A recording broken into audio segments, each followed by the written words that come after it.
10:05 a.m. on a Thursday morning in Chandler's Ford, Hampshire. A quiet town, a high street half awake, and an HSBC branch about to be at the centre of one of the most dramatic police operations the UK has ever seen. A G4S cash van pulls up outside the bank. Two guards step out. Everything feels routine, until a man in a mask appears from nowhere, raises a pistol and presses it against the guard's head. What he doesn't know is that he's already surrounded. Across the street, in flats overlooking the scene, police marksmen have rifles trained on him. In a nearby public toilet block, armed officers are waiting for the order to strike.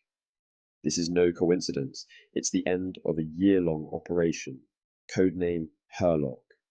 For 12 months, the Met's flying squad had tracked a South London gang responsible for at least 18 violent cash-in-transit robberies. Around £500,000 stolen.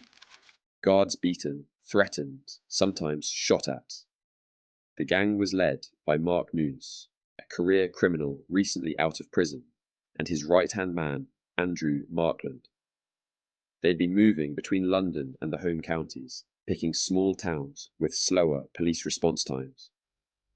Each hit was fast, rehearsed, and brutal.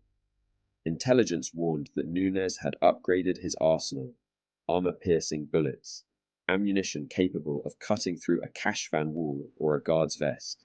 That single piece of intel made the police change their approach. This wasn't going to be a routine arrest. If the gang pulled guns again, there could be casualties. So the flying squad built a plan to stop them mid-robbery and catch them in the act. Evidence undeniable, charges guaranteed. Dozens of officers were briefed at 3 a.m. before heading out from London to Chandler's Ford. Some went covert, others took position on rooftops and inside buildings near the bank. A team of firearms officers waited just 50 meters away, concealed inside a public toilet block. The instruction was simple: move only when the robbery began. By 9:30, the suspects were spotted. One of them, Markland, waited at a bus stop across from the HSBC, pretending to check his phone. The rest circled the area in a stolen car. At 10 o'clock sharp, a silver Volvo pulled up. Nunes stepped out wearing a balaclava, and within seconds, the operation that had been building for a year snapped into motion. The G4S van doors opened. The guard climbed down with a cash box. Nunes crossed the street quickly, gun in hand. He shouted for the money and jammed the barrel against the guard's head. The sniper watching from above later said his heart was racing. He'd been trained for this moment, but nothing prepares you for seeing a gun to a man's face. His sight picture was bad. If he fired now, he could hit the guard. He waited a split second longer. Nunes shifted to the left. The guard's body cleared the line. He squeezed the trigger. One shot. The bullet struck Nunes in the chest and exited through his neck. He dropped instantly beside the cash box. Across the pavement, Markland ran to him. He bent down, grabbed the gun, and raised it. Another marksman, positioned on a different rooftop, fired twice. Both rounds hit Markland in the chest. He fell, still moving, and a final round ended it. The silence after was broken by shouting.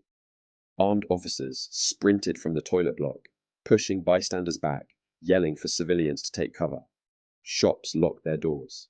Windows filled with faces. A police helicopter circled low, landing minutes later on the road to bring in paramedics. Both men were pulled clear, their clothes cut away as first aid began. Markland was pronounced dead at the scene. Nunes was flown to hospital, but died soon after arrival. When detectives searched the area, they found what they feared most: a loaded 9mm pistol fitted with armor-piercing ammunition. If the gun had fired, the guard might not have survived. Behind the operation sat a months-long debate about timing. Retired Assistant Chief Constable Steve Watts had authorized the Met to run the operation in Hampshire, but later told an inquest he hadn't realized marksmen would be deployed. His view had been to arrest the suspects earlier, before they reached the bank. The Met wanted to let the plan play out to secure solid evidence, so the decision on when to move was pushed right to the edge. The risk was clear that morning. Wait too long and a guard could die, move too soon and the case could collapse in court. For the men watching through scopes, that argument ended the moment Nunes raised his weapon. In the hours after the shooting, Chandler's Ford looked like a war zone. Roads closed, blue tape everywhere. Reporters swarmed. Residents described hearing what they thought were car backfires before the sound of screaming. One local said he saw plainclothes officers emerge from the toilets, rifles raised, shouting, "Armed police."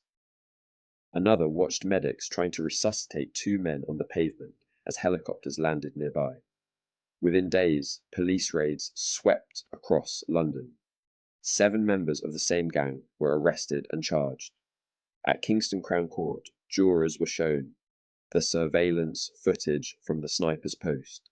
The moment Nunes aimed at the guard, the radio call, "Strike, strike, strike," and the single shot that stopped him. The rest of the gang were convicted of conspiracy to rob and linked to 17 other raids, receiving sentences between 5 and 17 years. As always happens after a police shooting, the Independent Police Complaints Commission launched an investigation. They studied radio logs, examined command structures, and reviewed every movement in the hours before the gunfire. Their report found the marksmen had acted lawfully, following national guidelines that allow lethal force only to defend life. But they also criticized how the operation was managed. The same senior officer had been responsible both for collecting evidence to secure convictions and for commanding armed officers, a conflict between patience and safety. The IPCC concluded there had been a window of opportunity earlier that morning to arrest Nunes and Markland safely. They recommended a new rule. In future, every major armed operation must have an independent firearms commander, separate from the investigation team. The Met agreed and changed policy permanently. An inquest in Winchester followed in 2011.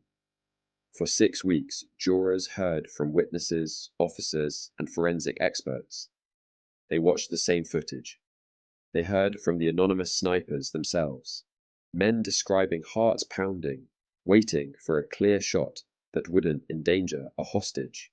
The coroner, Graham Short, told jurors they could return only one of 2 verdicts: lawful killing or open. The families of Nunes and Markland argued for a narrative verdict to highlight police failings, but that option wasn't allowed. The jury ruled lawful killing. The Met issued a statement acknowledging how hard those split-second calls are, and promising to study the IPCC's recommendations. What happened in Chandler's Ford is still dissected today as a case study in British armed policing. The tactics worked, the guard survived, no civilians were hurt, and the gang's reign ended. But the planning raised hard questions. When should officers intervene? And how much risk is acceptable in pursuit of stronger evidence? If you break it down to seconds, the story is chillingly simple. A van arrives. A man approaches with a gun. Another man waits one breath before firing to save a life. 2 robbers die. A guard lives. And the UK's armed policing rules change forever. For the people who watched it unfold on Bournemouth Road that morning, the scene will never fade. The helicopter hovering, the sirens, and the sight of 2 bodies on the pavement of a town that had never seen anything like it. For the officers involved, that moment will always be louder. They'll remember the decision that took 1 heartbeat to make and a lifetime to explain.